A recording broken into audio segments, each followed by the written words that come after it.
Turkey's Aegean coast is a land of pine-clad limestone mountains and broad fertile plains. The rich river valleys yield bumper crops of cotton, tobacco, olives, figs and sultanas, those small flavorful grapes dried to make golden raisins.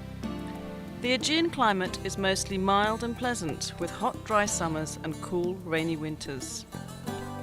In ancient times, the Aegean coast was a land of kingdoms. Aeolis, later Pergamum, Caria, Ionia and Lydia. It produced some of history's most memorable people, including King Midas of the Golden Touch, King Croesus, the inventor of coinage, the poet Homer, and Herodotus, the world's first great historian. Pergamum, in the North Aegean, rose to prominence after the death of Alexander the Great in 323 BC. Soon its king ruled much of western Anatolia. Parchment was invented here, helping Pergamon's library of more than 200,000 books to rival that of Alexandria. The Asclepion of Pergamon, directed by Galen, was the world's first great medical centre. İzmir, Turkey's third largest city, dominates the central Aegean coast. Badly damaged by war in 1922, it is now a vibrant modern city set on broad İzmir Bay. Looming above the city centre is Geographical, a hilltop fortress built by Alexander the Great. Balchova, on the outskirts, is famous for its healthful hot springs. Ephesus, once the capital of Roman Asia Minor, is the best preserved classical city on the Aegean and among the finest sights in the world. Walk its marble streets past classical temples, libraries and houses to the 24,000-seat Great Theatre, and you can easily imagine yourself transported back to Roman times. Ephesus grew rich from trade coming into its well-sheltered harbour. Pilgrims travelled the royal road from the east to pay homage to Cybele Artemis, the Anatolian fertility goddess. Her stupendous temple at Ephesus, called the Artemision, was among the 7 wonders of the world. St. Paul preached to throngs in the Great Theatre, and legend has it that the Virgin Mary came to Ephesus with St. John at the end of her life.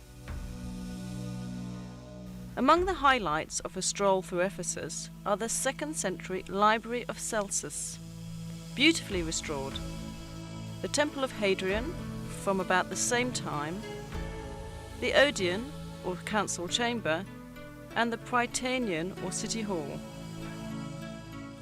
The terrace houses on the hillside overlooking the main street are filled with fine mosaics. Many have been restored.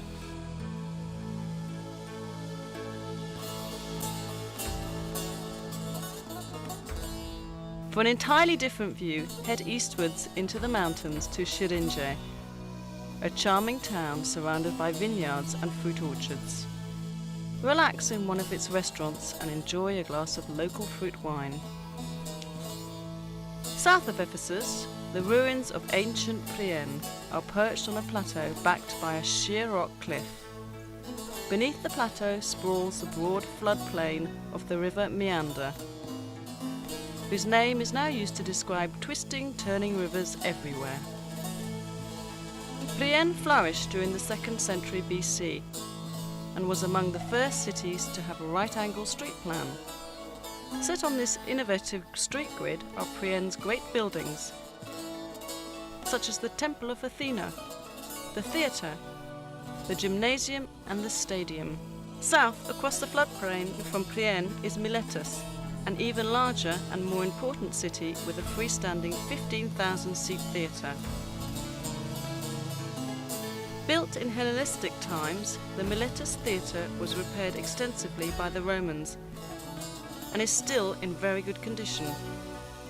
Miletus flourished from 700 BC to 700 AD. It was among the largest cities in Anatolia, boasting a population of nearly 100,000. Many famous people were born here, including the philosopher Anaximander, the mathematician Thales, the city planner Hippodamus, and Isidorus, the architect of Hagia Sophia in Istanbul. A short distance south of Miletus is Didyma, famed for its gigantic marble Temple of Apollo, from which mystic priests issued enigmatic prophecies rivaling those of Delphi. The famous South Aegean resort of Bodrum, known in ancient times as Halicarnassus, was the birthplace of Herodotus, the father of history.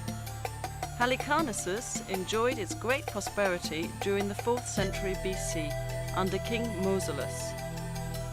Upon his death, his wife fulfilled his plan for a gigantic royal tomb. Called the Mausoleum, it was among the 7 wonders of the world.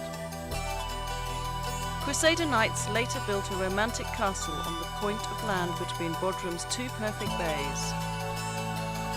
It's now the world's foremost museum of underwater archaeology.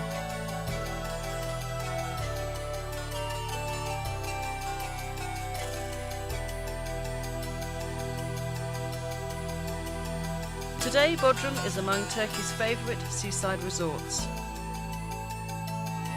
Noted for its waterfront restaurants, its many yachts and its chic nightclubs.